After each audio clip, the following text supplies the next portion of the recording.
ఛానల్ని లైక్ చేసి సబ్స్క్రైబ్ చేసుకోండి. అలాగే మీ విలువైన అభిప్రాయాన్ని కామెంట్ ద్వారా తెలపండి. Please subscribe and support my channel. Hi అండి, వెల్కమ్ టు అవర్ ఛానల్. నేను ఇప్పుడు చదివి వినిపించబోయే కథ మూగముత్యాలు పార్ట్ 4. పార్ట్ 3లో రేఖ సీత కలిసి విజయ వాళ్ళ ఇంటికి సౌమ్యజులు గారిని చూడడానికి వెళ్తారు. అక్కడ సీత రేఖని పరిచయం చేస్తుంది. శారద గారి మరో చెల్లు అంటుంది. విజయ అర్థం కానట్లు ఏదో అడుగుదామనుకుని ఊరుకుంటుంది. శారద అంటే మీకు కోపం అనుకుంటానే అంటుంది రేఖ. ఆ విషయం ఎందుకులేండి ఇప్పుడు. విజయ మాట మార్చాలని ప్రయత్నించింది. తర్వాయి భాగంలోనికి వెళ్దాం. నాకు కూడా మహా కోపంలేండి ఆ మనిషి అంటే. రేఖ విడిచిపెట్టలేదు ఆ విషయాన్ని. కోపానికి కారణం ఉంటుందమ్మా. సోమయాజులు గారు కళ్ళు తెరిచి అన్నారు. నువ్వు నిద్రపోవడం లేదా తాతయ్య? విజయ సీతని రేఖని పరిచయం చేసింది. అమ్మ రేఖ, నీ గురించి నాకు సారథి చెప్పాడు. విజయ గురించి నాకు తెలుసు. మీ ఇద్దరూ సారథిని అమితంగా ప్రేమిస్తున్నారమ్మా. లేకపోతే అతని పైన మీకు ఎందుకింత కోపం వస్తుంది? తాతయ్య నువ్వు పడుకో, విజయ వారించింది. రేఖ నవ్వుతూ అన్నది. నాకు అతనంటే మహాద్వేషం తాతగారు. చూడమ్మా, ఇంద్రియ విషయాలని గురించి చింతిస్తున్న మనుషుల్లో ఆసక్తి జనిస్తుంది. దానివలన కోరిక పుడుతుంది. ఆ విషయంపై ఉన్న కోరిక తీరినప్పుడు కోపం వస్తుంది. రేఖ నిర్ఘాంతపోయిందో సమాధానం విని. నాకు అతని పైన రవ్వంతైనా ప్రేమ లేదు, రేఖ ఎప్పటికో అన్నది. తాతయ్య కదో పిచ్చిలేండి, అస్తమానం ఆ భజనే చేస్తుంటాడు. విజయ విసుక్కుంది. మరి మీరెందుకమ్మా శారదను గురించి మాట్లాడడం? సోమయాజులు గారు నవ్వుతూ అడిగారు. ఓ విషయాన్ని గురించి కానీ ఓ మనిషి గురించి కానీ మనం అత్యధికంగా ఆలోచిస్తున్నామంటే మనకి ఆ మనిషికి మధ్యన ఏదో అనుబంధం ఉన్నట్లేనమ్మా. మా తాతగారు ఎలాగూ సన్యాసులే, మీ శారద గారు కూడా సన్యాసులైపోయేటట్టున్నారు సీత. ఇద్దరూ ప్రతిరోజు గంటల తరబడి వేదాంత చర్చ చేస్తున్నారు ఈ మధ్యన. వినలేక నేను చేస్తున్నాను, విజయ నవ్వుతూ అన్నది. అలాంటి పిరికి వాళ్ళే సన్యాసులు అవుతారు. రేఖ హేళనగా నవ్వింది. విజయ ఆమె వైపు ఆశ్చర్యంగా చూసింది. అన్ని సుఖాలని త్యజించడం పిరికి వాళ్ళకి సాధ్యం కాదమ్మా. సారథి నన్ను మించిన సన్యాసి అయిపోయాడు. నా కోసం, నీ కోసం, సీత కోసం. మరి ఇంకెవరి కోసమో బ్రతుకుతున్నాడు. తాను సుఖపడుతున్నది లేనిది అతనికి తెలియదేమో. అదంతా నటన తాతయ్య. రేఖ విజయనే చూస్తూ అన్నది. విజయ అసహనంగా కదిలింది ఆ మాట వినగానే. నువ్వు నటించగలవా అమ్మా అలా? సోమయాజులు గారు సూటిగా ప్రశ్నించారు. నటించడం గొప్ప కాదని నా అభిప్రాయం. మొదటి నిజం శారది నటించడం లేదన్నది. రెండవది నటించడం చాలా కష్టం. మరొకరి అనుభూతుల్ని, స్వభావాల్ని నటించడం అందరికీ సాధ్యం కాదమ్మా. లేనిదాన్ని ఉన్నట్లు నటించడం మరీ కష్టం నీలాగా. శారద గారికి ఇన్ని కష్టాలు వచ్చాయి కదా, మరి మీరేమీ చేయలేరా తాతయ్య? రేఖ ప్రశ్న విని సీత ఆశ్చర్యపోయింది. నేను చేయగలిగింది చేస్తున్నానమ్మా. మరి నువ్వెందుకు చేయడం లేదో చెప్పగలవా? సోమయాజులు గారు ఆమెనే చూస్తూ అడిగారు. సీత కుతూహలంగా చూసింది ఆమె వైపు. ఏం సమాధానం చెప్తుందోనని. నన్నేం చేయమంటారు? మన చుట్టూ మనుషులు ఉన్నారని ప్రతిక్షణం గుర్తుంచుకోవాలమ్మా. మన కోరికలు అనంతం, కానీ వాటి కోసం మనోనిగ్రహాన్ని పోగొట్టుకుని ఇతరులను కూడా బాధపెట్టడం అవివేకం తల్లి. రేఖ నవ్వింది విరక్తిగా. వస్తాను తాతయ్య. ఆమె సీత వైపు చూడనేలేదు. విజయతో కూడా వెళ్తున్నానని చెప్పనూ లేదు. తిన్నగా బయటకు నడిచింది. రేఖ, ఏమిటలా ఉప్పిన గల్లా రావడం పోవడం? సీత వెనుక వస్తూ అడిగింది. మీ అన్నయ్యని ఈ వేదాంతంలో పిచ్చివాణ్ణి చేసి వేస్తున్నారు సోమయాజులు గారు. ఉన్నట్టుండి శారద పైన సానుభూతిని వర్షించిందామే మనసు. ఆయన మాటల్లో నీకు నమ్మకం కుదరలేదా? అందులో కొత్తేముంది సీత? ఎక్కడా లేని విషయం ఏదైనా చెప్పారా ఆయన? ఈ ప్రపంచంలో ఉన్నది మాత్రం ఏమిటంటావు? నువ్వు శ్రీనివాస్ని ప్రేమించావు. నేను అలాంటిదే చేస్తాను. ఈ ప్రేమ కొత్తదేమీ కాదు. అయినా నీ కథ నీకు వింత, నా కథ నాకు కొత్త. తీరా చూస్తే మళ్ళీ ఇదే కథ మొదలవుతుంది, మన పిల్లలతో కూడా. అయినా ఆసక్తిగానే ఉంటుంది. అందుకే మళ్ళీ మళ్ళీ సృష్టించబడుతోంది ప్రేమ. నీకు కూడా వేదాంతం వంటబట్టింది. రేఖ ఏదో ఆలోచిస్తూ ఆమెను ఆపివేసింది. సోమయాజులు గారు ఓ నెల తరువాత వేములపల్లి వెళ్ళిపోయారు. ఈ మహానగరంలో నాకు ఊపిరాడడం లేదు నాయన అన్నారు సారథితో. విజయ చదువు మానేస్తానన్నది. తాతగారిని ఒంటరిగా ఉండనీయనన్నది.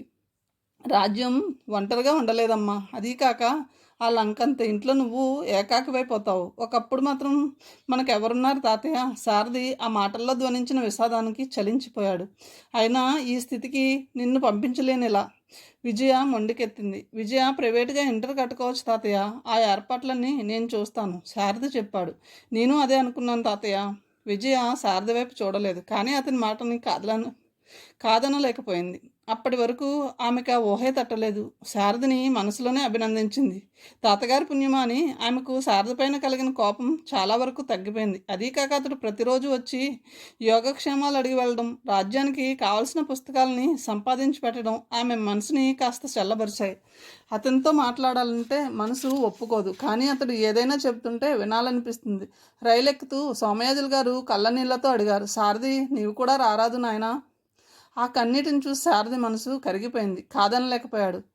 విజయ తాతగారితో ఏదో అనబోయి ఆగిపోయింది. శారది తన వైపే చూస్తున్నాడని గమనించి మౌనంగా ఉండిపోయింది. ఆ ఊరంతా కదిలి వచ్చింది సోమయాజుల గారిని చూడటానికి. మీకు రావాల్సిన జబ్బు కాదు బాబు అని కన్నీళ్లు పెట్టుకున్నారు ఎందరో. ఈ కుర్రవాడు మీ బంధువులా? కొందరు ప్రశ్నించారు. ఆయన తల ఊపారు. విజయ తాతగారి వైపు వింతగా చూసింది. విజయ అతనితో మాట్లాడనే లేదు ఆ రోజంతా. నన్ను మీరు క్షమించలేరా విజయ? సారథి మరునాటి మధ్యాహ్నం అడిగాడు. అతడు ఆమెతో మాట్లాడడం అదే మొదటిసారి. మిమ్మల్ని తాతగారితో పాటు రమ్మని అడగమన్నది నేనే. ఆమె నాకేమీ కోపం లేదు, క్షమించేశానని పరోక్షంగా చెప్పింది. మరి నాతో మాట్లాడరెందుకని? సారథి మనసున ఆనందం నిండిపోయింది. ఏం మాట్లాడమంటారు? సారథి మనసు తడబడిపోయింది. మనసుకి ఉన్న దిగులంతా కరిగిపోయినట్లు అనిపించింది. నన్ను ఎప్పుడు వెళ్ళనిస్తారో తెలుసుకోవచ్చా? ఆ సంగతి తాతయ్యని అడగాలి. తాతయ్య అసలు వెళ్ళనే వద్దంటారు. అయితే ఉండవలసిందే. విజయ ఏ భావాన్ని వ్యక్తం చేయకుండా అన్నది. సారథి మనసు మాత్రం ఆ జవాబుతో వేయి అర్థాన్ని వెతుక్కుంది. తీయని స్వప్నాలకి తేలిపోయింది. మీకు ఇష్టం లేదనుకుంటాను నేను ఉండడం. మధ్యన నేనెవరిని? తాతయ్య మీకు ఆపద్బంధువు. మరి మీరు? నేను విజయని. ఆమె పెదవులపైన నవ్వు చిలుపుగా చిందులు వేసింది. నిజం చెప్పారు. అతని మనసుకు పట్టిన నిష అప్పటికి దిగిపోయింది. నేను మీకన్నా పెద్దదన్నంటారా? ఉన్నట్టుండి విజయ గంభీరంగా ప్రశ్నించింది. భలేవారే, అదేమీ కాదు. మరి నన్ను ఎందుకలా మన్నిస్తున్నారు? ఒక్క క్షణం అతడి ఊహలు పులకించిపోయాయి ఆమె అంత చేరువుగా వచ్చినందుకు. కానీ వెంటనే ఆ ఊహల్ని అణిచివేశాడు. నా మాటను మీరు మన్నిస్తే తప్పకుండా మీ కోరికని నెరవేరుస్తాను. నాకు అర్థం కాలేదు మీరు అన్నది. తాతయ్య నేను వెళ్ళే లోపల మీ పెళ్లి విషయం తేల్చమని అన్నారు. ఓసారి మీకు రాశాను. నా స్నేహితుడు ఒకడు ఉన్నాడు, బ్యాంకులో ఆఫీసరు, రమ్మని రాశాను. తాతయ్య రాయమన్నారు. ఆయన ఈ దిగులతో కృషించిపోతున్నారు అనిపిస్తుంది. క్షణం పాటు విజయ శారదనే చూస్తుండిపోయింది. ఆ తర్వాత కళ్ళు వాల్చుకుని అన్నది, నాతో పాటు తాతయ్యని కూడా భరించగల వాళ్ళైతే నాకు అభ్యంతరం లేదని చెప్పండి. అయినా తాతయ్యకింత శత్రువుని ఎప్పుడయ్యాను నేను? మీతో చెప్పుకుంటున్నాడన్నమాట మనసులోని దిగుల్ని. అయితే మీరు 4 రోజులు ఉంటున్నారు కదా? వాడికి అసలే సిగ్గు. మీతో మాట్లాడడానికి కూడా భయపడిపోతాడు. నేను ఉండక తప్పదు. లేకపోతే వాడు. ఎవరి గురించి మీరు అనేది? నేను చెప్పింది మీరు వినలేదా? నా స్నేహితుడు ఒకడు మిమ్మల్ని చూడడానికి వస్తున్నాడు. ఓహో, అదా సంగతి. అది అలాగూ జరిగేది కాదులేండి. ఎందుకని? వాడు ఎంతో సహృదయుడు. మీ సమస్యల్ని అర్థం చేసుకోగలడు. మీకు అర్థం కాలేదా మా సమస్యలు? విజయ సూటిగా అడిగింది. అర్థమయ్యాయి, కానీ నాకు అంత అదృష్టం లేదు. అతని గుండెల్లోని అనురాగం నిట్టూర్చింది. సర్వస్వాన్ని కోల్పోయినట్లు విలపించింది అతని మనసు. మీ మూలాన మాకెంత నష్టం జరిగిందో తెలుసా? నా గురించి ఎన్నెన్ని అపవాదులు బయలుదేరాయో మీరు ఊహించగలరా? నాకు 2 చెల్లెళ్ళు ఉన్నారు. వాళ్ళు ఇలాంటి సమస్యలతోనే నలిగిపోతున్నారు. వాళ్ళని కాదని నా సుఖం నేను చూసుకోలేను. క్షమించండి. ఇంతకు మించి వివరాలు అడగవద్దు. నా మూలాన మీకు చాలా బాధ కలిగింది. నా మనసు అందుకే రాత్రింబవళ్ళు మీ గురించి ఆలోచిస్తుంది. ఎలా తాతయ్య మనసుకి ఉన్న దిగుల్ని పోగొట్టగలనా అని చూస్తున్నాను. మీకున్న బాధ అంతా తాతయ్య గురించేనా? విజయ అతని గుండెల్లోని అనురాగాన్ని ప్రశ్నించింది. మీరు తాతయ్య ఇద్దరూ నాకు సమానమే. నన్ను కూడా ముసలిదాన్ని చేసి వేశారన్నమాట. అతను ఆ పరిహాసానికి నవ్వలేకపోయాడు. మీకు తాతయ్యతో మాట్లాడడమే మహా ఇష్టం అని తెలుసులేండి. వెళ్ళండి. మీ వేదాంత చర్చకి టైం అయింది. ఆమె లోనికి వెళ్ళిపోయింది. అతడు అక్కడే నిలబడిపోయాడు ఎంతోసేపటి వరకు. విజయ, శశిరేఖ గురించి వింటే నువ్వు నన్ను కన్నెత్తి కూడా చూడవేమో. తాతయ్య మనసులో ఏముందో చెప్పడం లేదు, కానీ ఆయన మాత్రం నన్ను ఎలా స్వీకరిస్తారు? నీకోసం నేను ఇలాగే ఉండిపోతాను. నీవు మాత్రం జీవితంలో ఏకాకిగా మిగిలిపోకూడదు. విజయ, వద్దు. నా పైన అసలుని అల్లుకొని ఎక్కువ నీ మనసుని. నిన్ను ఎలాగైనా ఒప్పించి తీరుతానులే. ప్రతాప్ చాలా మంచివాడు. నిన్ను అన్ని విధాలా సుఖపెట్టగలడు. నీ అందానికి సరిపోతాడు వాడైతే. శారద మనసును లేచి పడుతున్న ఊహల్ని నిర్దాక్షిణ్యంగా అణిచివేశాడు. అనురాగం విలపిస్తుంటే నిశ్శబ్దంగా వింటూ ఉండిపోయాడు. అతని కనుకనుకల్లో అశ్రు బిందువులు అతనిలోని అనురాగాన్ని ఓదార్చాయి. 3వ రోజునే శారది స్నేహితుడు ప్రతాప్ వచ్చాడు. సోమయాజుల గారికి అతను నచ్చాడు. శారది, సాయంత్రం వర్జం లేదు. అమ్మాయికి ఏమైనా కావాలేమో అడుగు చూడు. చీరలవి ఉన్నాయో లేదో. లేకపోతే రాఘవుల్ని పంపించి తెప్పించుదాం అన్నారాయన. విజయ, మిమ్మల్ని తాతయ్య పిలుస్తున్నారు. సారథి అడగలేక అలా తప్పించుకున్నాడు. నాతో యుద్ధం చేస్తుందయ్యా బాబు, నువ్వే అడుగు. సోమయాజులు గారు కళ్ళు మూసుకొని చెప్పారు. విజయ వంటింట్లో నుంచి బయటికే రాలేదు. అతని పిలుపు వినిపించిన సారథే వెళ్ళాడు. వాడు అదే ప్రతాప్ వచ్చాడు విజయ. సాయంత్రం శుభగడియలున్నాయట. అప్పుడు చూడమంటారా అతన్ని? ఎందుకలా తడబడిపోతారు ఈ 4 మాటలు చెప్పడానికి? తాతయ్య ఈ మధ్య రాయబారాలు పంపుతున్నాడు. వాళ్ళ అమ్మతో కూడా దెబ్బలు తినలేదట పాపం. నాతో తప్పవనిపిస్తుంది. పూలు ఇంకా ఏమైనా కావలసి ఉంటే రాఘవులకు చెప్పి పంపమన్నారు. ఏం మీరు నాకు పూలు తెచ్చిపెట్టలేరా? విజయ ప్రశ్న అతని మనసులోని అనురాగాన్ని మేల్కొల్పింది. నాకు ఈ ఊరు అంతగా తెలియదు కదా మరి. అయితే నాకేమీ అక్కర్లేదని చెప్పండి. పోన్లే, రాఘవులను తీసుకుని నేనే వెళ్తాను. ఏమేం కావాలో చెప్పు. ఆ ప్రయత్నంగానే అతడు ఆమెను ఏకవచనంతో సంబోధించాడు. అతడు ఆ విషయం గమనించనే లేదు. అతని మనసు ఓ విచిత్రమైన బాధతో సతమతమైపోతుంది. విజయ కళ్ళు ఆనందంతో రెపరెపలాడాయి. ఏమేం కావాలో చెప్పండి, విజయ తెలియనట్లు అడిగింది. పూలు చీరలు కాలుస్తే తీసుకోమన్నారు తాతయ్య. ఆడవాళ్ళు చీరలని వద్దనడం మీరు ఎప్పుడైనా విన్నారా? ఎలాగూ మీరే వెళ్తున్నారు కనుక ఒక కంచి పట్టు చీర కూడా తీసుకురండి. పల్లెటూళ్ళలో పట్టు చీరలు దొరకవేమో. సర్లేండి, అయితే ఉన్నదాంతోనే సరిపెట్టుకుంటాను. సారథి రాఘవుల్ని మల్లెపూలు తీసుకురమ్మని తోట దగ్గరకు పంపించాడు. సాయంత్రం కాగానే సారథి విజయని పిలిచాడు. ఇదేమిటి ఇంకా ఇలాగే ఉన్నారు మీరు? ఏం బాగుండలేదా? పూలు పెట్టుకోరా మరి? చీర కట్టుకుంటే బాగుంటుందేమో. అతడు ఆమె వంక చూసి అన్నాడు. ఈ చీరలో అందంగా లేనంటారా? విజయ కళ్ళు ఆనందంతో తలతల మెరిసిపోతున్నాయి. అబ్బే అదేం కాదు తాతయ్య, కొత్త చీర కట్టుకోమన్నారని అన్నాను. కొత్త చీర? లేదు, అసలు మీకు గుర్తే లేదేమో. చూడ్డానికి మీరు వస్తారేమోనని తాతయ్య పట్టు చీర కట్టించారు అన్నాడు. కానీ మీ అమ్మగారు వచ్చారు. పట్టు చీరలు కొత్త చీరలు నాకు అదృష్టాన్ని ఇవ్వవన్న భయం పట్టుకుందా రోజు నుంచి. సారథి గుండె నుంచి గొంతు వరకు వచ్చిన మధురాతి మధురమైన ఊహల్ని బలవంతాన దిగమింగాడు. భలేవారే, సరేనండి, నవ్వు పులుముకున్నాడు మొహాన్న. మీరు వెళ్ళండి. ఆమె కూర్చున్న చోటు నుంచి లేవనే లేదు. ఆ తర్వాత సోమయాజులు గారు పిలిచారు. శారద గారిని ఒకసారి ఇలా పంపించండి తాతయ్య, ఆమె తన గదిలో నుంచి అన్నది నెమ్మదిగా. శారదకి వెళ్ళక తప్పలేదు. ఏమిటలా కంగారు పడిపోతున్నారు మీరు? పెళ్లి చూపులు మీకా నాకా? ముందు ఆ నుదుట పట్టిన చెమటని తుడుచుకోండి. అతడు రుమాలుతో అద్దుకున్నాడు. మీ స్నేహితుడిని ఒకసారి బయటికి వెళ్ళమనండి, తాతయ్యతో మాట్లాడవలసిన పనుంది అన్నదామె. శారదను చూస్తూ నవ్వుకుందామె. పాపం ఎంత కష్టం వచ్చి పడిందో మా అతిథి దేవుడి పైన. ఆమె మనసు ముచ్చటగా నవ్వింది. విజయ లేచి వెళ్ళింది. ఆ తర్వాత ఏమా, ఏమిటి మాట్లాడాలన్నావట? సోమయాజులు గారు ఆమెని నకసిక పర్యంతం చూస్తూ ప్రశ్నించారు. శారద గారు, మన ఇంటికి వచ్చిన అతిథులు కనుక అవమానించడం బాగుండదు. అందుకే ఆయన స్నేహితుడిని చూడడానికి అంగీకరించాను. ఈ మాట ఆయనకు చెప్పడం మర్చిపోకండి. మళ్ళీ ఇలాంటి ప్రయత్నం చేయకండి ఇద్దరూ కలిసి. ఈ మధ్య నువ్వు నన్ను చిన్నపిల్లవాడిని చేసి ఆడిస్తున్నావమ్మా.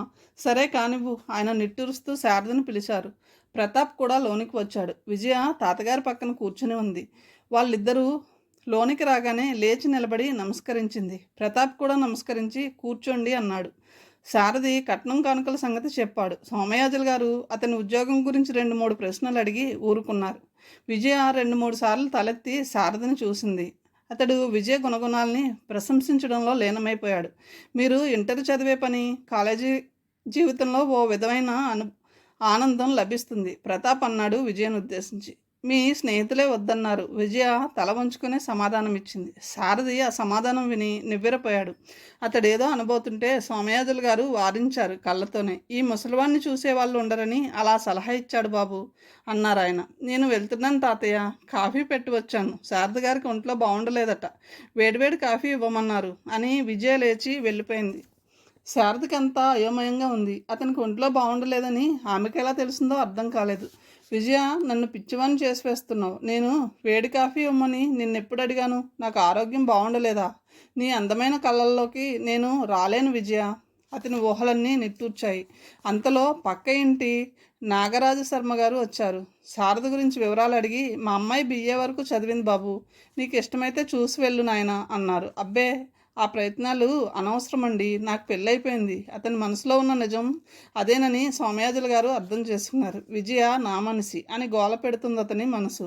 ప్రతాప్ ఎందుకురా అబద్ధం ఆడావు అని అడిగాడు ఆ పెద్ద మనిషి వెళ్ళిపోగానే. లేకపోతే నన్ను వదిలిపెట్టరా బాబు అన్నాడు అతడు. ప్రతాప్ ఆ రోజే వెళ్ళిపోయాడు. మీకు ఎప్పుడు వీలైతే అప్పుడే ముహూర్తాలు పెట్టించండి అని చెప్పాడు వెళ్లే ముందు. శారద కూడా వెళ్తానన్నాడు. కానీ విజయ ఆపివేసింది. ముహూర్తాలు పెట్టించకుండానే వెళ్ళిపోతానంటారేమిటి అని. విజయ, ప్రతాప్ మీకు నచ్చాడా? ఏం నచ్చకూడదు అనుకుంటున్నారా? భలేవారే, అలా ఎందుకు అనుకుంటాను? అయినా ప్రతాప్ ఎందుకు నచ్చడు? వాడు మీ అంత ఛాయ ఉన్నాడు, చక్కని పర్సనాలిటీ.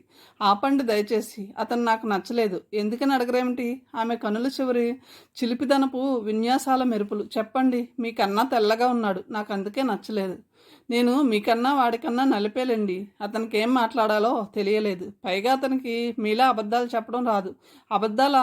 నేనెప్పుడు చెప్పాను? మీకు పెళ్ళైపోయిందటగా. ఇన్నాళ్ళు ఎలా దాచుకున్నారండి బాబు ఇంత గొప్ప రహస్యాన్ని? ఓహో అదా, మీరు విన్నారన్నమాట. లేకపోతే నన్ను వదిలేటట్టు కనిపించలేదు ఆయన. సారథి నవ్వాడు. మీరు నిజంగా నటులండి. మీలో ఇంత హాస్యం దాగి ఉందని నాకు ఇంతవరకు తెలీదు. సారథి మాట మార్చాడు. తెలిస్తే ఏం చేసేవారో కవ్వించింది ఆమె మనసు. ప్రతాప్కి ఈ సంగతి కూడా చెప్పేవాడిని. అలాగా, మీరు నేను చిన్నప్పటి నుంచి ప్రాణ స్నేహితులమయ మా శారద గారు. ఆమె ఆ ప్రశ్న ఎందుకు వేస్తుందో అర్థం కాలేదు అతనికి. నా గురించి మీ స్నేహితుడికి ఏమేమో చెప్తుంటే విన్నానులేండి, అందుకే అడిగాను. మీతో గెలవడం కష్టం. అతడు నవ్వి వరండాలోకి వెళ్ళిపోయాడు. ఆ తర్వాత అతడు కావాలనే విజయ్తో మాట్లాడలేదు. సోమయాజులు గారితో ఏమేమో మాట్లాడుతూ కూర్చున్నాడు కొంతసేపు. ఆ తర్వాత పశువుల చావట్లోకి వెళ్ళి రాఘవులు చెప్పే కబుర్లు వింటూ ఉండిపోయాడు. తాతయ్య అలా పొలం దాకా వెళ్ళొస్తానని రాఘవులతో కలిసి వెళ్ళాడు. చీకటి పడిన తర్వాత ఇంటికి వచ్చారు ఇద్దరు. మీ ఊళ్ళో మల్లెపూల తోటలు చాలా ఉన్నాయి తాతయ్య. ఆ తోటల నిండుగా మల్లెపూల పరిమళమే మనసునిట్టే మంత్రి నుంచి వేస్తుంది అన్నాడు వచ్చి. సోమయాజులు గారు ప్రతాప్ గురించి చెప్తారేమోనని చూశాడు. కానీ ఆయన అతని పేరు ఎత్తలేదు. ప్రతాప్ గురించి మీ అభిప్రాయం ఏమిటి తాతయ్య? ఆఖరికి ఉండబెట్టలేక అడిగాడు. విజయ్కి నచ్చలేదట సారథి. నేను మార్కండేయుని కాదని చెప్పి వెళ్ళు బాబు. విజయ గుమ్మం పక్కనే ఉన్నదని గ్రహించి అలా అన్నారు ఆయన. ఈ ముసలివాణ్ణి ఆధారం చేసుకుంటే గాలిలో దీపం పెట్టినా చందమవుతుందయ్యా. సారథి ఏమీ అనలేకపోయాడు. ఆ రాత్రి సోమయాజులు గారు భోజనం వద్దన్నారు. తాతయ్య, నీకు కోపం తెచ్చుకోవడం కూడా సరిగ్గా రాదు. మూతి ముడుచుకుంటారు నిజంగా కోపం ఉన్నవాళ్ళు. అంతేకాని నీలా నాకు ఈ పూట ఆకలి లేదమ్మా అని మృదువుగా చెప్పరు. సరే నీ ఇష్టం, నాకెందుకు మధ్యన. అయినా నిన్ను వదిలిపెట్టి శారద గారు ఎలా భోంచేస్తారనుకున్నావు? ఆ మాత్రం మర్యాద తెలియదా అనుకున్నావా ఆయనకి? విజయ శారద పైన నెట్టివేస్తుందా బాధ్యతని? పోనీ ఇద్దరూ మానేయండి నాతో పాటు, నాకు కాస్త పని తగ్గుతుంది. వంటింట్లోంచి అరిచిందామే. శారది, విజయ మహా మొండిది. అనుకున్న పని సాధించే వరకు తాను నిద్రపోదు. ఎదుటి వాళ్ళని నిద్రపోనేదు. వడ్డించమను. సోమయాజులు గారు ఓడిపోయినట్లు అంగీకరించారు. మీరే చెప్పండి, వెళ్తే నన్ను వేళాకోళం పట్టిస్తుంది. అమ్మ విజయ, ప్రొద్దుపోతుంది. శారద గారు ఉన్నారు కనుక వదిలివేశాను తాతయ్య. లేకపోతే నీ భరతం పట్టేదాన్ని. నన్ను ఇలా ఆడించడం నీకు సరదా అయిపోయింది ఈ మధ్యన. విజయ వడ్డిస్తూ తాతగారిని బెదిరించింది ప్రేమతో. ఇలా నా నోరు నొక్కేస్తుంది బాబు. అయ్యయ్యో, ఆయన్ని పలకరించక తాతయ్య. ఆయన మధ్యాహ్నం నుంచి మౌనవ్రతం పట్టారు. విజయ నవ్వకుండా అన్నది. శారది నవ్వాడు యాజుల గారితో పాటు ఆ పరిహాసానికి. భోజనాలు అయిన తర్వాత అతడు మంచినీళ్ళు తాగి వస్తుంటే అడిగిందామె. నాతో మాట్లాడరా ఏమిటి? అబ్బే అదేం లేదు.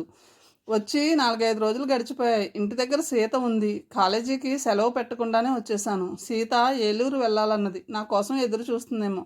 రేపు ఎలాగూ వెళ్ళిపోతున్నారు కదా, దానికి ఇంత మౌనవ్రతం పూని మరీ ఆలోచించాలంటారా? శారది ఆమె వంకే చూశాడు ఒక్క క్షణం. తాతగారు అన్నట్లు మీరు మహా మొండి మనుషులు. మీలాగా మొహం ముడుచుకుని కూర్చోవడం అందరికీ రావద్దు. చెప్పండి, ఇంకా ఆగిపోయారేం? మీరు వినడం లేదని ఏం వినమంటారు? నా మాటను కాదన్నారుగా, మీరే గెలిచారు కదా. ఏం మీరందుకు సంతోషించడం లేదా? విజయ అతని మనసులోని ఊహలను కదిలించింది కావాలని. ఎలా సంతోషిస్తాను? వాడికి నేనేం సమాధానం చెప్పను? విజయ్కి ఎప్పుడో పెళ్ళైపోయిందని చెప్పండి. మీరు నేర్పిన విద్యలండి. అబద్ధాలు కూడా అందంగా ఉండాలి కదా మరి. తాతగారి బాధని గమనించడం లేదా మీరు? నా బాధను ఎవరు గమనిస్తారు? విజయ గంభీరంగా అడిగింది. అతడు చేతులు కట్టుకుని నిలబడిపోయాడు అలాగే. ఏం చెప్పాలో తోచక. మీకు కనిపిస్తున్నది మరో విజయ శారద గారు. నాకు కోరికలున్నాయి. నా మనసుకి కొన్ని ఇష్టాయిష్టాలున్నాయి.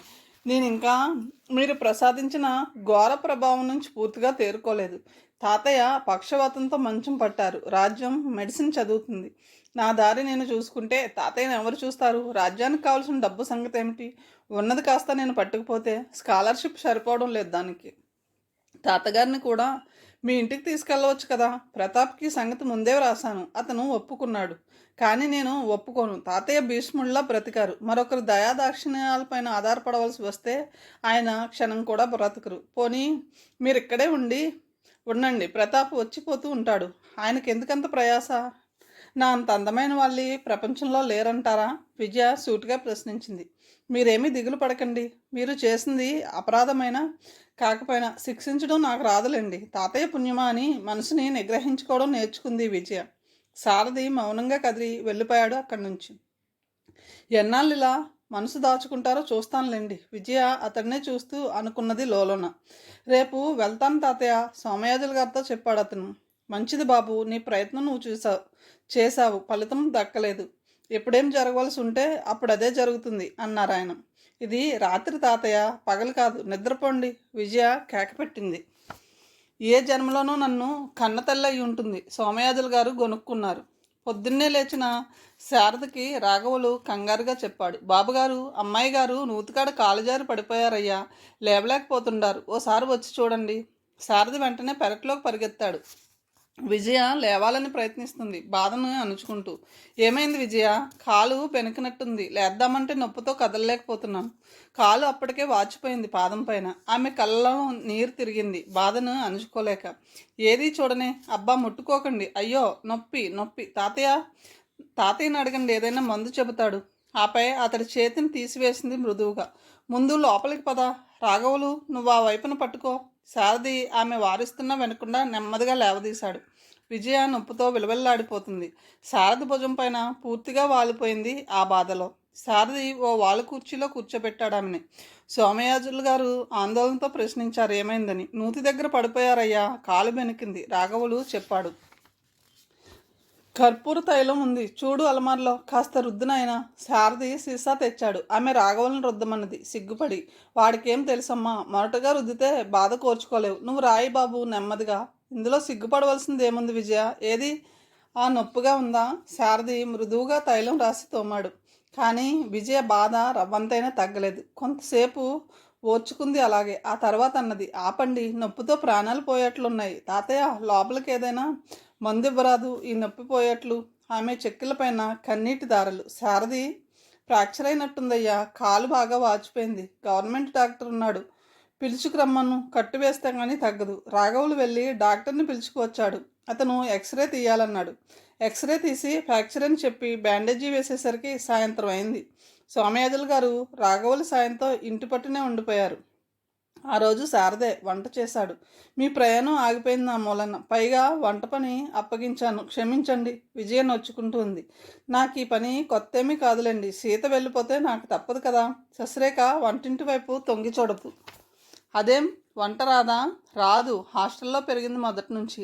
ఆ రాత్రి అతడే వడ్డించాడు. నీవు మాకు రుణపడి ఉన్నావు బాబు, అందుకే ఇంత కష్టపడిపోతున్నావు ఈవేళ అన్నారు సోమయాజులు గారు. మా అమ్మగారికి ఒంట్లో బాగుండలేదట, లేకపోతే శారద గారిని ఇంత ఇబ్బంది పెట్టేవాళ్ళం కాదు తాతయ్య. నువ్వు ఉండబట్టి గన్నం గట్టెక్కింది నాయన. వెళ్ళి రాజ్యానికి చెప్పు, 4 రోజులు ఉండి వెళ్ళమని. ఎందుకు తాతయ్య, చదువు పాడైపోదు. రాఘవులు ఉన్నాడుగా, ఎలాగో అలా వంట చేయగలనులేండి. రేపటికి ఇంత నొప్పి ఉండదు కదా, విజయ వారించింది. నాకు సెలవులు లేవు విజయ, లేకపోతే నేనే ఉండిపోయేవాడిని అన్నాడు శారది పడుకునే ముందు. సోమయాజులు గారు నిద్రపోయారు అప్పుడే. భలేవారు మీరు, మీతో నన్ను సేవలు చేయించుకోమంటారా? ఈవేళ చేసిన చాలు, జన్మజన్మలకి గుర్తుంచుకుంటాను. మీరు లేకపోతే తాతయ్య లేవలేక నానా గొడవ చేసేవాడు.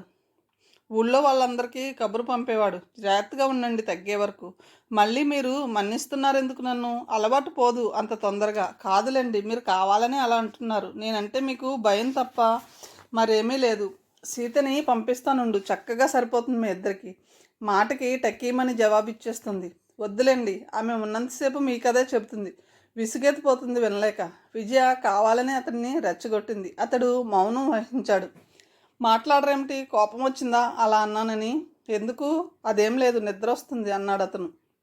నా ముందేనా, లేక అందరి ముందు ఇలాగే అబద్ధాలు చెప్తారా? సరే ఏమిటో చెప్పు. అతడు లేచి కూర్చున్నాడు నవ్వుతూ. మళ్ళీ మీరు ఎప్పుడు వస్తారో చెప్పండి. సెలవు దొరికినప్పుడు వీలుంటే తప్పకుండా వస్తాను. మీ కాలు తగ్గిన తర్వాత లెటర్ రాయండి. ఏం ఈ లోపల రాయకూడదా? అలా అని అనలేదుగా నేను. సలీం వస్తానన్నాడు. వాడికి పల్లెటూర్లంటే సరదా. వాడిని పంపిస్తానుండండి. ఏం మీరు రారా?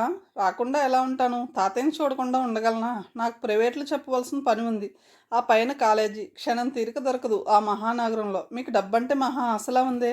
సలీంకి నేను చాలా రుణపడి ఉన్నాను. నెల నెలా తీర్చవద్దు మరి. పోనీ నేను ఇస్తాను తీసుకోండి అప్పుగానే సుమా. మీకు ఇవ్వడానికే వాడి దగ్గర అప్పు తీసుకున్నాను. శారది నవ్వాడు. ఏమిటి మాకు ఇవ్వడానికా? మరి మీ 15,000 ఎక్కడి నుంచి ఊడిపడ్డాయనుకున్నారు? అమ్మ మీరు ఇచ్చిన డబ్బుతో సీత పెళ్లి చేసింది. విజయ క్షణంసేపు మాట్లాడలేకపోయింది. మీరు నన్నెందుకు తిరస్కరించారో చెప్పగలరా? నాకు అలా అమ్ముడుపోవడం ఇష్టం లేదు అంతే. మీ గురించి నేనేమీ అనలేదు అసలు. అమ్మే కోపంతో అన్నది. ఆ మాట తాతయ్యతో చెప్పారా మీరు? చెప్పాను. విజయ్కి నేను తగనని కూడా చెప్పాను. ఏం నేనంత గొప్పదాన్నా? అవును. నీ అందానికి నేను సరిపోను. నా సమస్యలతో నిన్ను సుఖపెట్టలేను. నేను అసలు ఏ విధంగానూ నీకు తగిన వాడిని కాను అంటూ మనసు విప్పి చెప్పాడు. మీకెవరు చెప్పారు నా అందానికి మీరు సరిపోరని? నాకే తెలిసింది మిమ్మల్ని చూడగానే. మీరు కూడా తాతయ్యలాగా మిమ్మల్ని గురించి తక్కువ అంచనా వేసుకుంటారన్నమాట. పోన్లేండి, అందులో నిజం లేకపోయినా నమ్మకపోతే మీరు ఊరుకోరు కదా. మరో చిన్న ప్రశ్న. సమస్యలు లేని మనిషి ఉన్నాడంటారా? సమస్యలకు భయపడి మరొకరు మనసుని ముక్కలు చేస్తారా ఎవరైనా? విజయ మనసులో రగులుతున్న బాధనంతటిని వెల్లడించింది. అతనికి ఇప్పుడు స్పష్టంగా తెలిసిపోయింది విజయ మనసులో తనకి స్థానం ఉందని. కానీ అదెంతగా తన గుండెల్ని చీల్చివేస్తుందో విజయ్కి చెప్పాలనిపించలేదు అతనికి. మాట్లాడరేమిటి? భయం వేస్తుందా మీకు? మాటలతో మిమ్మల్ని ఇక్కడే కట్టివేస్తానేమోనని. నేనంత పిచ్చిదాన్ని కాదులేండి అలా ఆశల్ని పెంచుకోవడానికి. శారదకి ఎలా ఆమెను ఓదార్చాలో అర్థం కాకుండా పోయింది. తాతయ్యతోనైనా చెప్పకూడదా మీ సమస్యల్ని? ఆయనకి ఈ వయసులో నా సమస్యలు ఎందుకు చెప్పండి. మీరు శశిరేఖ పెళ్ళి కుదర్చండి. అప్పుడు ఎన్ని సమస్యలున్నా ఇక్కడే ఉండిపోతాను. శశిరేఖ మాత్రం నా మాట వింటుందా? ఆమె మీ చెల్లెలు కాదు. అయినా ఆమె మీకు ఎలా చెల్లెలైంది? శారది ఇబ్బందిగా కదిలాడు. భలేవారే మీరు. రాజ్యం మీకు ఎలా చెల్లెలైందో శశి అలాగే. మీకు నేను ఓ పరమశత్రువులా కనిపిస్తున్నానా? మళ్ళీ ఇదేం ప్రశ్న? మరి నా ముందు మీరు ఎందుకలా నిజాన్ని చెప్పకుండా దాచుకుంటున్నారు? తాతయ్య లేచినట్టున్నారు. పడుకోండిక. నాకు సమాధానం చెప్పడం ఇష్టం లేదని చెప్పరాదు ఆమె నిష్ఠూరంగా అన్నది. శారది నవ్వాడు. నేను మీకు సమాధానం చెప్పలేని వాడిని కానేమి కనుక మీకేమీ కాలేకపోయాను. మీకు అందుకు సంతోషంగా ఉందనుకుంటాను. నేను అసలు మాట్లాడను. ఏమన్నా యుద్ధం చేస్తున్నారు. రేపు నేను లేవకముందే వెళ్ళిపోండి. మళ్ళీ నాతో చెప్పవలసి వస్తుంది లేకపోతే. ఇంకా ఏమైనా ఉన్నాయా చెప్పండి. వెళ్ళి పడుకోండి, నిద్ర వస్తుంది నాకు. మీకు నన్ను ఆజ్ఞాపించడం అలవాటైపోయింది. సరే, గుడ్ నైట్. అతడు లేచి సోమయాజులు గారి గదికి వెళ్ళిపోయాడు. మరునాటి ఉదయం అతని కంటే ముందు ఆమె లేచింది. స్నానపానాదులు అయిన తర్వాత బయలుదేరాడు అతడు. విజయ కనిపించలేదు తాతయ్య. అంతవరకు అతడు విజయని చూడలే లేదా ఆ రోజున. కోపం వస్తే ఇలాగే దాక్కుంటుంది. బహుశా పూజ గదిలో ఉండి ఉంటుంది. చెప్పి వెళ్ళు. శారది పూజ గది ముందుకెళ్ళి నిలబడ్డాడు. తలుపులు దగ్గరగా వేసున్నాయి. అమ్మాయి గారిని ఇప్పుడే పూజ గదిలో కూర్చోబెట్టి వచ్చాను బాబు, పిలవమంటారా? రాఘవులు వచ్చి అడిగాడు. అతడు పిలవమని చెప్పాడు. ఆమె రాఘవులు ఎన్నిసార్లు పిలిచినా జవాబు ఇవ్వలేదు. పూజలో ఉన్నట్టున్నారు బాబు, కాసేపు కూకోండి. రాఘవులు తన పని మీద తాను వెళ్ళిపోయాడు. ఓ 10 నిమిషాలు గడిచిపోయిన తర్వాత విజయ్ రాఘవులు అని పిలిచింది. ఏం కావాలో చెప్పండి. రాఘవులు లేడిక్కడ, కాస్త లోనికి రాణిస్తారా? శారది మృదువుగా అడిగాడు. నా పూజ ఇంకా పూర్తి కాలేదు. సరే అయితే మరి నేను వెళ్తున్నానని చెప్పండి మీ కోపానికి. ఆ కాస్త కోపాన్ని ఉత్తరంలో కూడా పెట్టి పంపించండి. అవసరం వచ్చినప్పుడు వాడుకుంటాం. శారది చెప్పి వెళ్ళిపోయాడు. విజయ కోపాన్నంతా రాఘవులపైన గుమ్మరించింది. నీకెన్నిసార్లు చెప్పాను అయ్యగారికి కాఫీతో పాటు కాస్త పలహారం కూడా పెట్టమని? మతిలేనివన్నీ అయిపోయానమ్మా. అయినా బాబుగారు అడగొద్దు. ఆయన అసలే హరిశ్చంద్ర మహారాజు. అడిగి తింటే పరువు పోదు. శారది హైదరాబాద్ చేరుకోగానే లెటర్ రాశాడు. విజయ్ కాలు ఎలా ఉందో రాయమని అడిగాడు. అందులో ఉత్తరం రాయి తల్లి అన్నారు సోమయాజులు గారు. నాకు అంత ఓపిక లేదు తాతయ్య, మీరే రాయండి అన్నది. అయినా ఆయనకి మనం ఇంకా గుర్తుండము తాతయ్య. ఏదో వచ్చి వెళ్ళిన వేడికి రాశారు. నీ కోపం తగ్గిన తర్వాత చూద్దాంలేమ్మా. ఇదిగో తాతయ్య, మళ్ళీ ఆ మాట అనకు. నాకు అసలు కోపమే రాలేదని గుర్తుంచుకో. మరెందుకమ్మా కళ్ళు అలా ఎర్రబడిపోయాయి? నీ మొహం ఎలా ముడుచుకుపోయిందో అద్దంలో చూసుకున్నావా? చూడను, చూడదలుచుకోలేదు. సరేలే, యుద్ధం మానేద్దాం. నేను లేవలేను, నువ్వు పరిగెత్తలేవు. సోమయాజులు గారి పరిహాసోక్తికి నవ్విందామే. లేకపోతే ఏమిటి తాతయ్య, నేను అసలే ఈ నొప్పితో చచ్చిపోతుంటే ఉత్తరం రాస్తానా? అద్దంలో మొహం చూసుకున్నావా అని 1,00,000 ప్రశ్నలు వేస్తావు. లోలోన రగులుతున్న బాధతో పాటు కాలు నొప్పి ఆమె కళ్ళల్లో నీటిని తెప్పించింది. సోమయాజులు గారు మాట్లాడలేదు. ఆ పైన విజయ కూడా మౌనం వహించింది. ఆమె మనసుకి నచ్చ చెప్పలేక సతమతమైపోతుందని గ్రహించారాయన. ఆ తరువాత శారద దగ్గర నుంచి వెంటనే రాలేదు లెటరు. చాలా రోజుల వరకు. రాజ్యం రాసిందోసారి శారది వచ్చాడని, తనని వాళ్ళ ఇంటికి ఆహ్వానించాడని, కానీ తీరికలేక వెళ్ళలేకపోయానని రాసింది. ఓసారి వచ్చి తాతగారిని విజయని చూసి వెళ్ళింది. శారది కనిపించలేదా అమ్మా? సోమయాజులు గారు ప్రశ్నించారు రాజ్యాన్ని. ఒకసారే కనిపించారు తాతయ్య. కాలేజీ తరపున అజంతా ఎల్లోరాలు వెడుతున్నానని చెప్పారు. వాళ్ళ ఇంటికి వెళ్ళలేకపోయాను అప్పట్లో. మరోసారి వెళ్దామనుకుంటే అడ్రస్ గుర్తులేదు అన్నదామె. విజయ అతని గురించి అక్షరమైనా అడగలేదు. 2 నెలలు గడిచిపోయిన తర్వాత ఓనాడు వచ్చాడు శారది. విజయ వరండాలో నిలబడి ఉన్నప్పుడు గేటు తీసి లోనికి వస్తున్న అతన్ని చూడగానే ఆమె గుండెల్లో ఆనందం నిండిపోయింది. కానీ ఆ ఆనందాన్ని లోలోన లేచి పడుతున్న ఉద్వేగాన్ని బలవంతాన అణిచిపెట్టి వేసింది. నమస్కారం, గుర్తున్నామా లెక్చరర్ గారికి? ఏమిటిలా చిక్కిపోయారు? ఎవరికోసమైనా దిగులు పడుతుందా మీ మనసు? వస్తారని అనుకోలేదు. మనసుకి అనురాగం తీయని సందడిని సృష్టిస్తుంది. ఏమవుతుంది మనసుకి? ఈ మహాశయుని చూడగానే ఇలా పులకించిపోతుందేమిటి? ఆమె మనసు పైన కోపం తెచ్చుకుంది. నీ కోపం నన్ను భయపెట్టేసింది విజయ. 1 నెల రోజుల పైన పడక పెట్టేశాను ఆ భయంతో. టైఫాయిడ్ అని పేరు పెట్టాడు డాక్టరు. సలీం నాకో అంగరక్షకుడైపోయాడు. ఇన్నాళ్ళు ఎక్కడికి కదలనివ్వనన్నాడు. తాతయ్య ఎలా ఉన్నారు? నీ కాలు పూర్తిగా నయమైపోయింది కదూ? అతడు ఎప్పటిలా మీరు అనకపోవడం గమనించిందామె మనసు. ఆ పైన అతడు ఎంతో చనువుగా ప్రేమగా పలకరించడం మరింత ఆనందాన్ని కలుగు చేసింది ఆమెకు. కానీ అతడు సన్నబడిపోయాడని ఎంతగానో విలవిల్లాడిపోయింది ఆమె మనసు. తాతయ్య ఎవరొచ్చారో చెప్పండి. విజయ ఉత్సాహాన్ని పట్టలేక తాతగారి దగ్గరికి వెళ్ళింది. బాగున్నారా తాతయ్య? శారది నవ్వుతూ పలకరించాడు. ఇలా ఉన్నానయ్య నాయన. నువ్వేమిటిలా చిక్కిపోయావు బాబు? సోమయాజులు గారు అతడి భుజం పైన చేయి వేసి వాత్సల్యంగా చూస్తూ అడిగారు. ఈయన గారు అజంతా ఎల్లోరా తిరిగి వచ్చి టైఫాయిడ్తో మంచం ఎక్కారట తాతయ్య. అయినా మనకి కబురు కాకరకాయ లేదు. విజయ నిష్ఠూరంగా అన్నది. అనవసరంగా మిమ్మల్ని కంగారు పెట్టినట్లు అవుతుందని రాయలేదు తాతయ్య. ఇదిగోండి మీకోసం కృష్ణుని విగ్రహం తీసుకున్నాను. పాలరాతి విగ్రహాలు అక్కడ ఎంతో అందమైనవి ఉన్నాయి. ఈ విగ్రహం చూడగానే మీరు గుర్తుకు వచ్చారు. తీసుకోకుండా ఉండలేకపోయాను. శారది చక్కని పాలరాతి విగ్రహాన్ని తీసి తాతగారికి అందించాడు. బాగుంది. ఏ రాతిలో ఉన్నా ఈ వెన్న దొంగ అందంగానే మెరిసిపోతాడయ్యా. సోమయాజులు గారు ఆ విగ్రహాన్ని చూస్తూ ఉండిపోయారు. విజయ కూడా మెచ్చుకుంది. శారది, సోమయాజులు గారు కబుర్లలో పడిపోయారు. ఆ తర్వాత తాతయ్య ఆయన్ని భోజనానికి పంపించు. నీ ఆకలి చల్లారింది కనుక కబుర్లలో పడిపోయావు. పాపం ప్రయాణం చేసి వచ్చారాయన, విజయ హెచ్చరించింది. సారథి లేచి వెళ్ళాడు. ఇన్ని కూరలు ఎందుకు విజయ? అన్నం కూడా తీసేయాలి. ఇంత తినలేను అన్నాడు అతను. అందుకే ఇలా తయారయ్యారు. మీరేమీ ఆడపిల్లలు కాదులేండి. నాజుకు పోకుండా కడుపు నిండా తినండి. గాలికి ఎగిరిపోయేట్టున్నారు. ఇలాగే తిననని ఉపవాసాలు చేసి ఉంటారు. నువ్వెన్నైనాను, నేను తినలేను.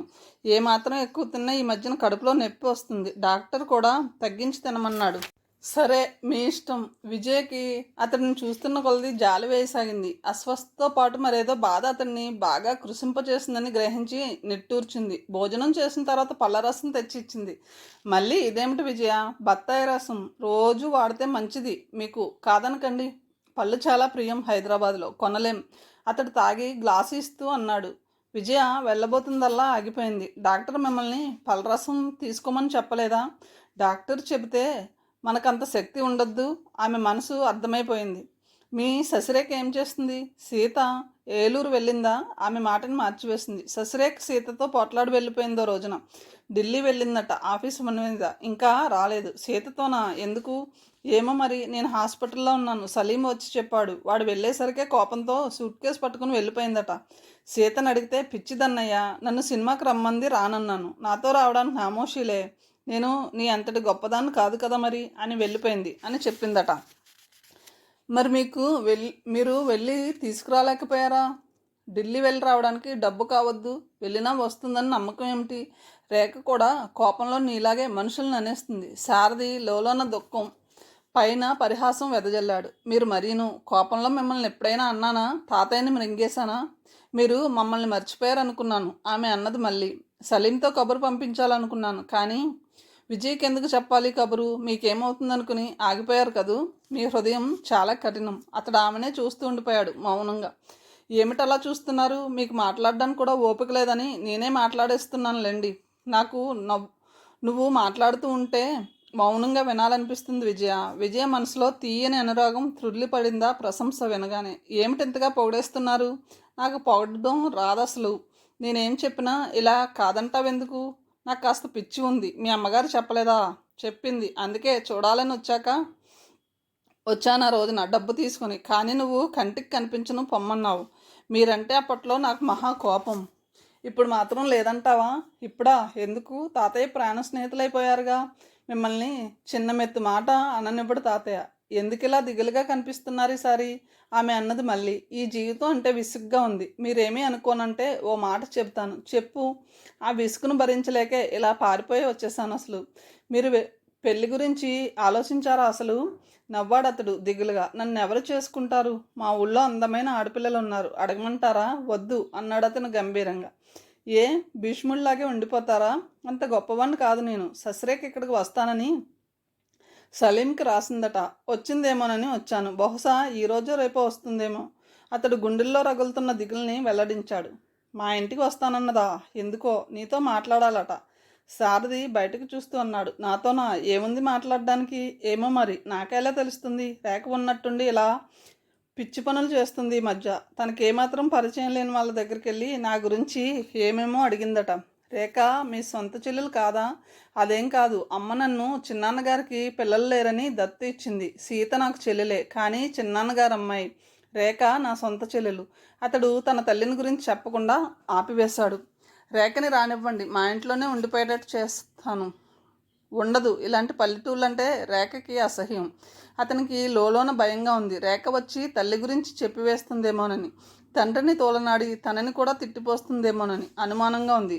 అందుకే వచ్చాడా కబురు వినగానే. ఆ రాత్రి మంచినీళ్ళు కూజా పెట్టడానికి వచ్చిన విజయ అతను ఇంకా నిద్రపోలేదని గమనించింది. అతడు తలక్రింద చేయి పెట్టుకుని ఇంటిపై కప్పుకేసి చూస్తూ ఏదో ఆలోచనలో మునిగి ఉన్నాడు. ఏమిటి? రేఖ వచ్చే వరకు నిద్రపోదలుచుకోలేదా? అబ్బే అదేం లేదు. అతడు కళ్ళు మూసుకున్నాడు అలసిపోయినట్లు. ఏమిటి ఈయన బాధ? రేఖ వస్తే కొంపలు మునిగిపోతాయా? విజయ తనను తానే ప్రశ్నించుకుంది. ఈ పల్లెటూళ్ళలో బ్రతకడం ఎంత హాయిగా ఉంటుందో. మరెందుకలా పారిపోయారు మొన్న?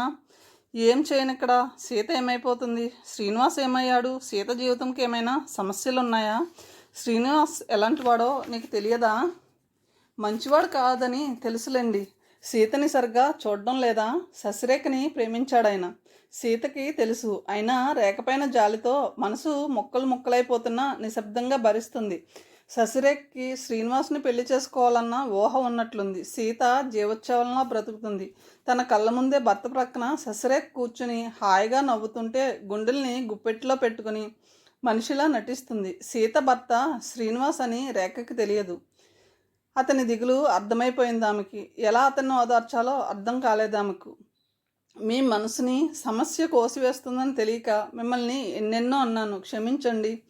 నేను రావడం వలన మీకేమైనా ఇబ్బందిగా ఉందా విజయ? ఇది పల్లెటూరు. నా మూలాన అనవసరంగా మళ్ళీ నీపై లేనిపోని అభాండాలని రుద్దరు కదా. అందుకే రావద్దనుకున్నాను. ఉత్తరం రాస్తే నువ్వు తప్పకుండా వస్తావు.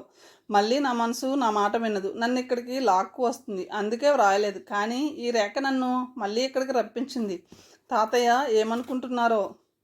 మీలా నేను పిచ్చిగా ఆలోచించనులేండి. మీకు ఆ భయం అక్కర్లేదు. ఎవరో అడుగుతారని మిమ్మల్ని ఎల్లగొట్టనులేండి. తాతయ్య ఎప్పుడో చెప్పేశారు మా మనవడు అని. మళ్ళీ ఏ వైపు నుంచి అని అడగండి. నాకు మాత్రం శారద గారు అంతే. నిజం చెప్పాలంటే మీరు నాకు మంచి స్నేహితులు. మరునాడు కూడా రాలేదు శశిరేఖ. శారది మనసుకు కాస్త శాంతి ఏర్పడింది. ఇక వెళ్తాను విజయ అన్నాడు ఆ వేళ. రావడం మీ ఇష్టం, కానీ వెళ్ళడానికి నా ఇష్టం కావాలని గుర్తుంచుకోండి. విజయ అతనిలోని నిరుత్సాహాన్ని పోగొట్టాలని మనసు విప్పి చెప్పింది. నన్ను వెళ్ళని, ఇక్కడికి రాకుండా ఉండడానికి నేను ఎంత బ్రహ్మ ప్రయత్నం చేశానో నీకు చెప్పలేను. వెళ్ళడానికి మనసు ఒప్పుకోదు. అందుకే పోయినసారి నీకు కోపం తెప్పించి వెళ్ళిపోయాను. ఆ కోపంలో నువ్వు నా ఎదుటికే రాలేదు. వస్తే వెళ్ళడానికి వీల్లేదు అనేదానివి. వెళ్ళలేక నా మాటకి కట్టుబడిపోయేవాడిని. నీ మాటకి. అందుకే నువ్వు నా ఎదుటికి రాకముందే వెళ్ళిపోయాను. మొన్న టైఫాయిడ్ వచ్చినప్పుడు ఓ రాత్రి బాగా ప్రమాదమైంది.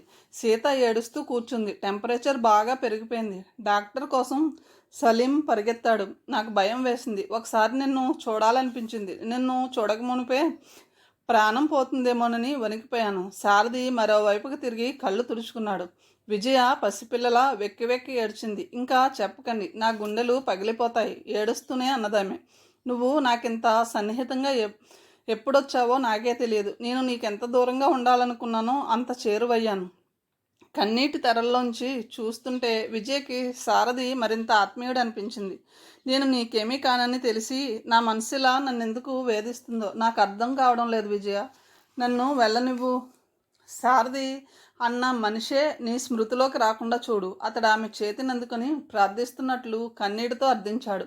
ఆమె చేతిపైన అశ్రుబిందువులు రాలిపడ్డాయి. అతడు మృదువుగా రుమాలతో అద్ది వెంటనే వెళ్ళిపోయాడు. విజయ కన్నీటిని ఒత్తుకుంటూ అతడినే చూస్తూ ఉండిపోయింది. భగవాన్, ఎంతగా కోరుకుంటుంది అతడిని నా మనసు. ఈ అనురాగం నన్ను పిచ్చిదాన్ని చేసి వేస్తుంది. సారథి, ఒకసారి మళ్ళీ రాలేవా? నా గుండెల్లో ఎన్నాళ్ళు ఆశల్ని నింపుకున్నాను. నా ప్రేమ మిమ్మల్ని నావాణ్ణి చేస్తుందని మురిసిపోయాను. కానీ ఇలా మీరింత హఠాత్తుగా నన్ను ఇంత దుఃఖానికి బలిచేసి వెళ్ళిపోతున్నారని నేను ఊహించనే లేదు. విజయ మనసులో దుఃఖం సముద్రంలో విరుచుకుపడసాగింది. సీత, రేఖ వచ్చిందా? శారద ఇంటికి వెళ్ళగానే అడిగిన ప్రశ్న అది. ఏం వచ్చింది? ఏం కావాలి? రేఖ బయటకు వచ్చింది. శారద భారం తీరిపోయినట్లు నిట్టూర్చాడు. సీత లేదా? ఏం నాతో మాట్లాడితే పాపం వస్తుందా? ఏమిటి అసలు మీరంతా? నాతో మాట్లాడరు. రేఖ ఈ పని చేయని అడగరు. నేను మీ కులంలో మనిషిని కాదనా? రేఖ విరుచుకుపడింది. శారద చెప్పులు విడిచి కాళ్ళు చేతులు కడుక్కోవడానికి వెళ్ళాడు. నీకు జ్వరం వచ్చిందని నాకు ఎందుకు రాయలేదు? రేఖ ప్రశ్నలు అతనికి వింతగా తోచాయి. ఆమె మరో మనిషిలా ఉంది అతనికి. నువ్వు ఢిల్లీ వెళ్తున్నావని నాతో ఎందుకు చెప్పలేదు? శారది వింత స్వరంతో ప్రశ్నించాడు. చెప్తే నువ్వు వెళ్ళనీయవని. ఇంట్లో నుంచి వెళ్ళిపోవడం ఎందుకు? సీత శ్రీనివాస్తో సినిమాకి రానన్నది. ఏం, అతనంత చెడ్డవాడా? అంటే నేను చెడ్డదన్ననేగా ఆమె చెప్పడం. శ్రీనివాస్ మంచివాడు కాదు, నాకు తెలుసు. సీత అలా వెళ్ళే మనిషి కాదు. అంటే ఆమె గారు పతివ్రత శిరోమణి. నేను బజారు మనిషిని అన్నమాట. ఆమె నీకు ప్రియమైన చెల్లెలు. నేను ఏమీ కాను. ఎందుకు కాదు? నీకు అన్న ఉన్నాడని చెప్పినా నువ్వు వినిపించుకున్నావా? బహుశా నేను బ్రతికున్నట్లు నీకు గుర్తులేదేమో. శారద గొంతు కఠినంగా ధ్వనించింది. ఒక్క క్షణం నోట మాట రాలేదు ఆమెకి. శ్రీనివాస్ కూడా వచ్చాడా? వచ్చాడు. వచ్చే నెల 15వ తారీఖున మా పెళ్ళి. శారది ఉలిక్కిపడ్డాడు. అతనికి గుండెలు కొట్టుకోవడం ఆగిపోయినట్లు అనిపించింది. అమ్మా సీత, అయిపోయిందమ్మా. ఈ రేఖ నీ గుండెల్ని చీల్చివేసింది. తల వంచుకుని కూర్చుండిపోయాడు అతడు, నిలబడ్డానికి ఓపిక లేనట్లు. ఏం, నీకు ఇష్టం లేదా? ఎందుకు ఇష్టం లేదు? మీ కొత్త కాపురానికి కావాల్సిన ఏర్పాట్ల గురించి ఆలోచిస్తున్నాను. అదేమీ కాదు, నీకు ఏడుపు వస్తుంది. రేఖ పెద్దగా అరిచింది. నేనంత నీచుణ్ణి కాదు. మరెందుకలా కళ్ళు తుడుచుకుంటున్నావు? ఆనందం భరించలేకపోతున్నాను ఈ మధ్య. అబద్ధం. నీకు కావాల్సింది సీత క్షేమం, సీత సుఖదుఖాలు. ఆమె వెళ్ళిపోయిందని ఏడుస్తున్నావు. సీతకి శ్రీనివాస్ లాంటి భర్త దొరకలేదని ఈర్ష్యపడిపోతున్నావు. రేఖ అతని గుండెల్ని చీల్చివేయసాగింది మాటలతో. మీరంతా స్వార్థపరులు. నన్ను చూసి ఈర్ష్యతో కుళ్ళిపోతున్నారు. సీత మరీ ఏడుస్తుంది నా అదృష్టం చూసి. సారథి ఏడవలేక నవ్వాడు ఈసారి. సీత నీకోసం ఎంత విలువైన దాన్ని పోగొట్టుకుందో నీకు చెప్పినా అర్థం కాదు. నేను ఎంత స్వార్థపరుణ్ణో వెళ్ళి విజయని అడుగు. అమ్మ రేఖ, నువ్వు ఇకనైనా జీవితంలో స్థిరపడు. శ్రీనివాస్తో నీ జీవితాన్ని ముడివేసుకో. అర్థం లేని స్నేహాల్ని, అలవాట్లని మానేయ్. నీకు నేనంటే ఇష్టం లేకపోతే చెప్పే. నీ పెళ్లి కాగానే దూరంగా వెళ్ళిపోతాను. సారథి శాంతంగా నచ్చజెప్పాడు ఆమెకి. మంచిది, నాకు కావాల్సింది అదే. నువ్వు దూరంగా వెళ్ళిపోయాకే పెళ్లి చేసుకుంటాను. భయపడకు, వెళ్ళిపోతానులే. సారథి కోపాన్ని అణుచుకున్నాడు ఈసారి.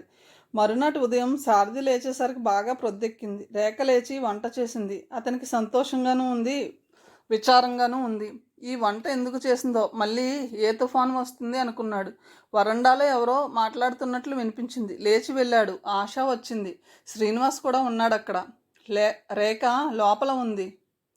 శ్రీనివాస్ ఆశాని చూస్తూ ఏదో అంటున్నాడు. అతని చూపుల్లో మెరుస్తున్న కోరికను చూసి శారదకి ఒళ్ళు మండిపోయింది. ఆశ, లోపలికి రా. లేచావా అన్నయ్య అంటూ ఆశ లోపలికి వచ్చింది. ఎవరు? రేఖ. ఈ అమ్మాయి. శ్రీనివాస్ రేఖని అడుగుతున్నాడు.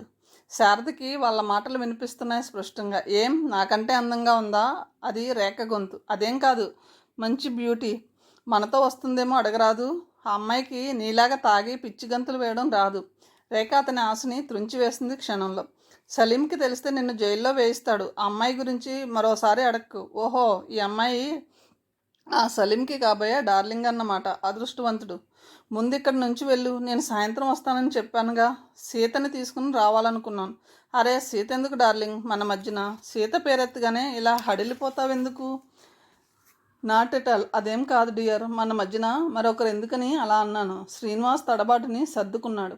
నీకు 1,00,000 సార్లు చెప్పాను. నీ బుద్ధి మార్చుకోకపోతే జైల్లో వేయిస్తానని. రేఖ బెదిరిస్తోంది. నువ్వు నన్ను జైల్లో వేయించలేవు డియర్. నాకు అలాంటి పిరికితనం లేదు శ్రీనివాస్. నాకు కోపం వస్తే నాని అన్న భేదం కనిపించదు. ఓసర వెళ్ళిలా రంగులు మార్చుకునే వాళ్ళంటే నాకు ఒళ్ళు మంట. రేఖకి కోపం వచ్చిందని గ్రహించాడు. కానీ ఎందుకో తెలియలేదు అతనికి. ఎంతో ఆలోచించాడు. ఈ రేఖ అర్థం కాదు అని గొనికాడు చివర్లో. ఆశ ఇప్పుడే విరిసిన గులాబీ పువ్వు, కానీ దాని చుట్టూ ముళ్ళున్నాయి. నాలాగా గాలిలో పెట్టిన దీపం కాదని గుర్తుంచుకో. రేఖకి ఇంకా కోపం తగ్గినందుకు అతనికి ఆశ్చర్యం వేసింది. కానీ ఆశా సౌందర్యం అతని మనసుని నిషాలా చుట్టివేస్తుంది. అందాన్ని గుర్తించి మెచ్చుకోవడం కూడా ఓ కళే Rekha. I like her beauty. Stop it. నీలో కళాత్మకమైన ఊహల నేను నమ్మను. నీలాంటి వాళ్ళకి కళ అందదు. జంతువుల కోవకు చెందిన మనుషులకి ఈ కళ అర్థం కాదు. ఎందుకెంత కోపం నా పైన? నీకెందుకెంత వ్యామోహం ఆడవాళ్ళంటే? శ్రీనివాస్ కంగారు పడ్డాడు ఈసారి. వెంటనే సమాధానం చెప్పలేకపోయాడు. ఎప్పటికో అన్నాడు, నాకు నీ తర్వాతే ఎవరైనా. నాకు తెలుసు నీకు నా తర్వాత చాలామంది ఉన్నారని. అంతేకాదు, నీకు ఇంతవరకు కూడా చాలామంది ఆడపిల్లలతో స్నేహ సంబంధాలు ఉన్నాయని కూడా గుర్తుంది. కథను ఇంతటితో ముగిస్తున్నాను. తిరిగి తర్వాయి భావంతో కలుద్దాం. Thank you.